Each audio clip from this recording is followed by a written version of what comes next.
گرامینا کی مرچ رگے باہر خوشبو اڑا اڑا کے۔ الحمد للہ وحدہ لا شریک لہ والصلاة والسلام علی من لا نبی بعدہ وعلی آلہ واصحابہ اجمعین اما بعد۔ سرور دو عالم صلی اللہ علیہ وسلم کا ارشاد ہے، طلب العلم فریضۃ علی کل مسلم، یعنی علم کا سیکھنا ہر مسلمان پر فرض ہے۔ اس حدیث کا مطلب یہ ہے کہ ہر مسلمان مرد و عورت پر اتنا علم سیکھنا ضروری ہے جس سے کہ نماز، روزہ، حلال و حرام اور حدود و احکام کی معرفت حاصل ہو سکے، کیونکہ شریعت نے جو مسائل اور احکام مردوں کے لیے بیان کیے ہیں وہی عورتوں کے لیے بھی بیان کیے ہیں، جو حدود مردوں کے لیے متعین کی گئی ہیں وہی عورتوں کے لیے بھی متعین کی گئی ہیں۔ البتہ کچھ مخصوص مسائل جن کا تعلق صرف خواتین سے ہیں، مثلا حیض و نفاس کے مسائل ہیں، استحاضے کے مسائل ہیں، تو شریعت نے ان مسائل کو بھی بیان کیا ہے تاکہ خواتین ان مسائل کو معلوم کر کے ان پر صحیح طریقے سے عمل کر سکیں۔ اس لیے خواتین کو اپنے مخصوص مسائل سیکھنے کی بھی کوشش کرنی چاہیے، کیونکہ اگر خواتین کو اپنے ہی مسائل معلوم نہیں ہوں گے تو وہ صحیح طریقے سے عبادت نہیں کر پائیں گی اور صحیح طور پر شریعت پر عمل کرنا ان کے لیے مشکل ہو جائے گا۔ اور جب کوئی عورت دین سے دور ہوتی ہے، جب کسی عورت کو علوم دینیہ کا علم حاصل نہیں ہوتا ہے، وہ بددین ہوتی ہے، تو اس کا یہ اثر صرف اس کی ذات تک محدود نہیں رہتا ہے، بلکہ یہ اثر بچوں پر بھی پڑتا ہے اور بعض دفعہ شوہر بھی اس برے اثر سے متاثر ہوتا ہے۔ ولیکن اگر وہی عورت دیندار ہو، وہی عورت دین پر چلنے والی ہو، تو پھر بچے بھی دیندار ہوتے ہیں، اور اگر شوہر بے دین ہوتا ہے تو عورت کی وجہ سے وہی شوہر دیندار بن جاتا ہے۔ معاشرے کے اندر ایسی بہت ساری مثالیں موجود ہیں۔ پھر علم دین حاصل کرنے میں اور شرعی مسائل حاصل کرنے میں عورتوں کو، خواتین کو کوئی شرم نہیں کرنی چاہیے، جیسا کہ حدیث پاک کے اندر آتا ہے کہ حضرت ام سلمہ رضی اللہ عنہا روایت بیان کرتی ہیں کہ ام سلیم نامی ایک عورت رسول صلی اللہ علیہ وسلم کی خدمت اقدس میں حاضر ہوئی اور آ کر کے انہوں نے عرض کیا، اللہ کے رسول صلی اللہ علیہ وسلم اللہ تبارک و تعالی حق بات بیان کرنے سے نہیں شرماتے ہیں، تو چونکہ اللہ تبارک و تعالی حق بات بیان کرنے سے نہیں شرماتے ہیں، اس لیے میں آپ سے پوچھتی ہوں کیا احتلام سے عورت پر بھی غسل ضروری ہے؟ تو اللہ کے رسول صلی اللہ علیہ وسلم نے فرمایا، جی ہاں، جب عورت پانی دیکھ لے تو اس کے اوپر غسل ضروری ہے۔ تو یہ بات سننے کے بعد حضرت سیدہ ام سلیم رضی اللہ عنہا یعنی شرم کی وجہ سے اپنا چہرہ چھپا لیا اور کہا، اللہ کے رسول صلی اللہ علیہ وسلم کیا عورت کو بھی احتلام ہوتا ہے؟ تو آپ صلی اللہ علیہ وسلم نے فرمایا کہ ہاں ہوتا ہے۔ اب دیکھیے، یہ ایک خاص مسئلہ ہے جس کا تعلق صرف خواتین سے ہے، ولیکن حضرت ام سلیم نے اللہ کے رسول صلی اللہ علیہ وسلم سے یہ مسئلہ معلوم کرنے میں شرم و حیا نہیں کی۔ اگر وہ شرم و حیا کرتی تو شاید آگے امت کی خواتین کے لیے اس مسئلے کا حل نہ نکلتا، لیکن انہوں نے شرم و حیا کو ایک سائیڈ میں رکھ کر کے یہ مسئلہ معلوم کیا، جس سے آگے چل کر کے پھر پوری امت کی خواتین کے لیے اس مسئلے کا حل مل گیا۔ تو اس لیے خواتین کے لیے ضروری اور لازم ہے کہ وہ کم از کم اپنے وہ مخصوص مسائل حاصل کرنے کی کوشش کرے اور ان کو معلوم کرنے کی کوشش کرے، تاکہ پھر ان کے لیے صحیح طریقے سے عبادت کرنا اور شریعت پر عمل کرنا آسان ہو جائے۔ اور چونکہ یہ رمضان المبارک کا مہینہ چل رہا ہے، اور رمضان المبارک کے مہینے میں جیسے مردوں کے اندر عبادت کرنے کا، روزے رکھنے کا ایک جذبہ اور شوق ہوتا ہے، ایسے ہی عورتوں کے اندر بھی عبادت کرنے کا اور روزے رکھنے کا ایک جذبہ ہوتا ہے، بلکہ بعض عورتوں کے اندر مردوں سے زیادہ جذبہ ہوتا ہے عبادت کرنے کا۔ تو اس لیے آج کچھ ایسے مخصوص مسائل بیان کیے جائیں گے کہ جن کا تعلق صرف خواتین سے ہے، تاکہ خواتین ان مسائل کو سن کر کے وہ پھر اپنا رمضان صحیح طریقے سے گزار سکے۔ تو سب سے پہلا مسئلہ یہ ہے، اگر کوئی عورت حمل سے ہو اور روزہ رکھنے کی وجہ سے بچے کی یا اپنی جان کو کوئی خطرہ ہو، تو اب اس عورت کے لیے حکم یہ ہے کہ یہ عورت روزہ نہ رکھے اور بعد میں اس کی قضا کر لے۔ ایسے ہی اگر کسی عورت کو روزہ رکھنے کا شوق ہو، کسی عورت کو روزہ رکھنے کا زیادہ ہی جذبہ ہو اور وہ حمل ہونے کے باوجود بھی روزہ رکھ لے، اور پھر دن میں کسی بھی وقت افطار سے پہلے اس کی طبیعت بگڑ جائے، طبیعت ناساز ہو جائے اور حالت ایسی خراب ہو جائے کہ روزہ مکمل کرنا مشکل ہو گیا، تو اب اس عورت کے لیے حکم یہی ہے کہ یہ عورت بھی روزہ توڑ ڈالے اور بعد میں اس روزے کی قضا کر لے، کوئی گناہ نہیں ہے، کوئی حرج نہیں ہے۔ ایسے ہی اگر کوئی عورت بچے کو دودھ پلانے والی ہو، یعنی چاہے تو اپنے بچے کو دودھ پلانے والی ہو یا دائی بن کر یا انا بن کر کسی دوسرے کے بچے کو دودھ پلانے والی ہو، تو اگر اس کو بھی روزہ رکھ کر اپنی جان کا یا اپنے بچے کی جان کا کوئی خطرہ ہو، یعنی روزہ رکھنے کے بعد کمزوری آ جائے گی جس کی وجہ سے دودھ نہیں اترے گا اور بچے کو خوراک حاصل نہیں ہوگی جس کی وجہ سے بچے کی جان کا خطرہ ہو، تو ان سب صورتوں میں بھی ایسی عورت کے لیے حکم یہ ہے کہ یہ عورت بھی بعد میں روزے کی قضا کر لے، ابھی روزہ نہ رکھے۔ دوسرا مسئلہ یہ ہے، اگر کسی عورت کو رمضان میں یا رمضان سے چند دن پہلے بچہ پیدا ہوا اور ابھی نفاس کا خون جاری ہے، تو اس عورت کے لیے بھی حکم یہی ہے کہ جب تک یہ خون جاری ہے تب تک روزہ نہ رکھے، بعد میں جتنے بھی روزے چھوٹے ہیں ان کی قضا کرے۔ ایسے ہی اگر رمضان سے پہلے ہی خون بند ہو گیا، یعنی رمضان سے پہلے بچے کی ولادت ہوئی اور خون رمضان سے پہلے ہی بند ہو گیا، یا یہ کہ رمضان میں شروع میں ہی خون بند ہو گیا، دوسرے روزے میں، تیسرے روزے میں یا 5ویں روزے تک خون بند ہو گیا، لیکن ابھی کمزوری زیادہ ہے عورت کے اندر کہ اگر روزہ رکھے گی تو طبیعت بگڑ جائے گی یا روزہ رکھے گی تو بیمار پڑ جائے گی، کمزوری ہے، تو اس عورت کے لیے بھی حکم یہ ہے کہ یہ ابھی روزہ نہ رکھے بلکہ بعد میں ان روزوں کی قضا کر لے،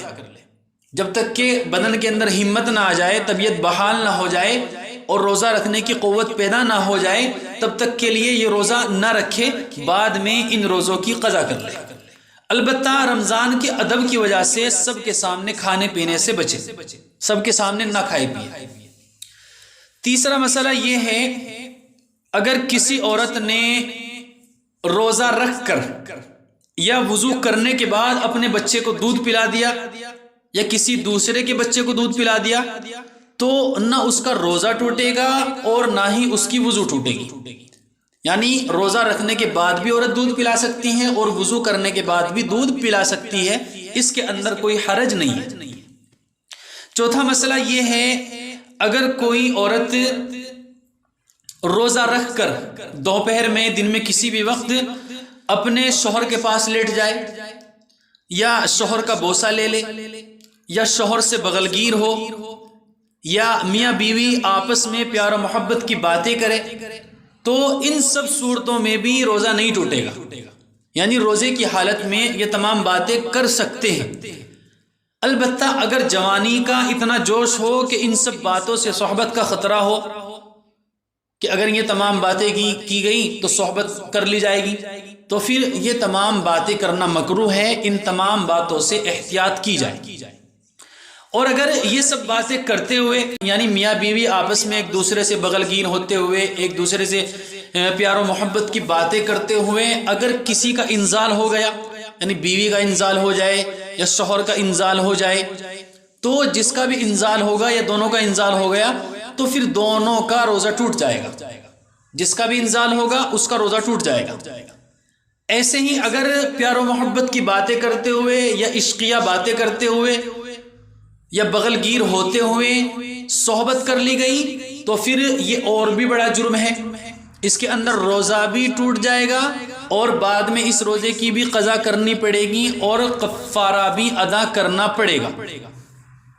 اس لیے بہتر یہی ہے کہ اگر میاں بیوی جوان ہوں تو وہ روزے کی حالت میں ایک دوسرے کے زیادہ قریب نہ جائیں، کہیں ایسا نہ ہو کہ قریب جانے کی وجہ سے پھر روزے کے اندر کوئی فساد آ جائے۔ پانچواں مسئلہ یہ ہے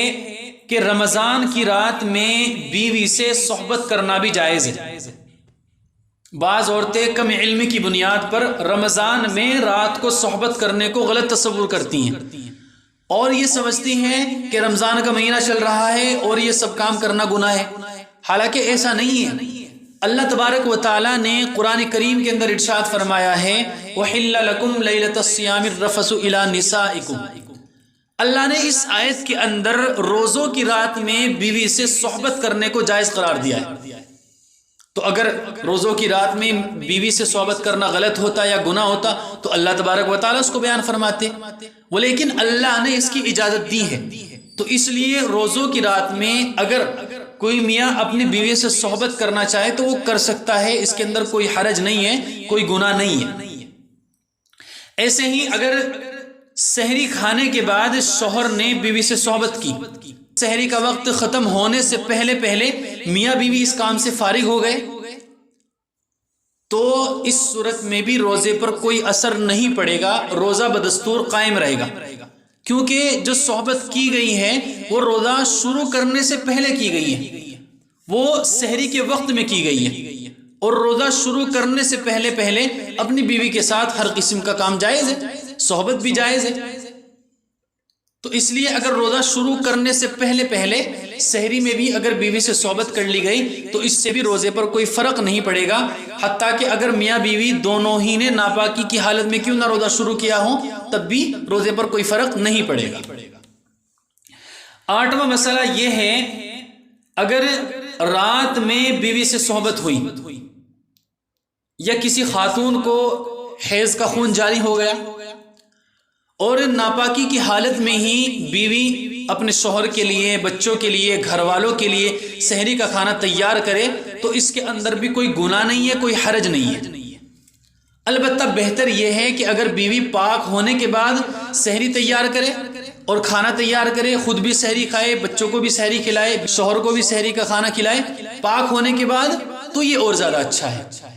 اور حائضہ چونکہ وہ روزہ تو نہیں رکھ سکتی ہے، اس لیے اگر وہ ناپاکی کی حالت میں ہی سحری کا کھانا تیار کرے تو اس کے اندر بھی کوئی حرج نہیں ہے، وہ ناپاکی کی حالت میں بھی سحری تیار کر سکتی ہے۔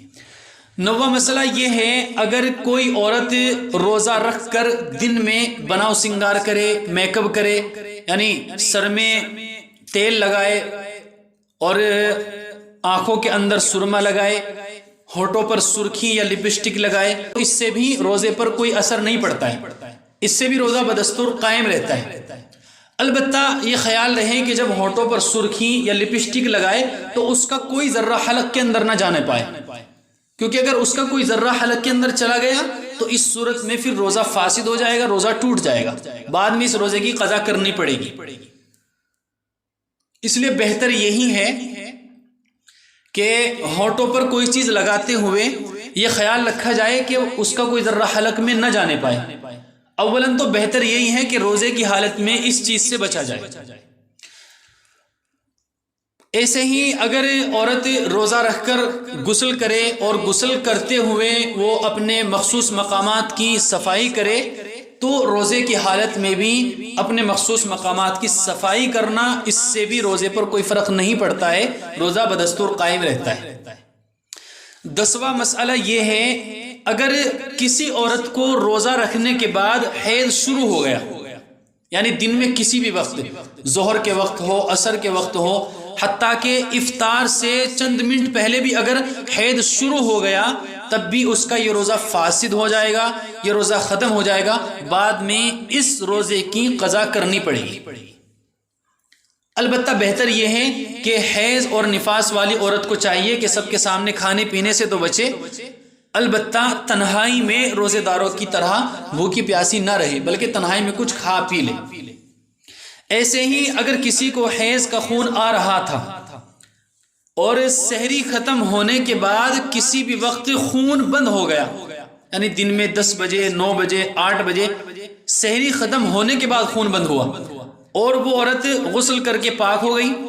تو اب اس کا یہ روزہ شمار نہیں ہوگا، بھلے ہی وہ نیت بھی کر لے روزے کی، تب بھی اس کا یہ روزہ نہیں ہوگا، بعد میں اسے اس روزے کی قضا کرنی پڑے گی، البتہ پورے دن روزے داروں کی طرح رہیں، کھائے پیے نہیں۔ 11واں مسئلہ یہ ہے، اگر کوئی عورت پورے دن کام کر کے تھک گئی یا کھانا بنانے میں پیاس بہت زیادہ لگ گئی کہ اب اگر روزہ مکمل کیا تو جان جا سکتی ہے، یا یہ کہ بہت زیادہ بیمار پڑ سکتی ہے، تو اب اس عورت کے لیے بہتر یہ ہے کہ یہ اپنا روزہ توڑ ڈالے، کہیں ایسا نہ ہو کہ روزہ رکھ کر کے اس کو بہت زیادہ نقصان ہو جائے۔ البتہ یہ خیال رہے کہ رمضان میں روزہ رکھ کر کے بلا وجہ زیادہ کام نہ کرے، بلکہ ضروری کام کرے،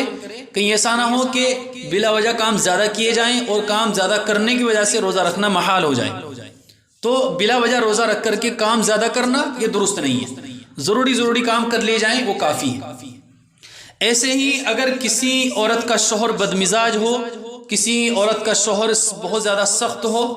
کہ اگر کھانے پینے کی چیزوں کے اندر نمک مرچ کم زیادہ ہو گیا تو شوہر ظلم کرے گا یا گالی گلوچ کرے گا،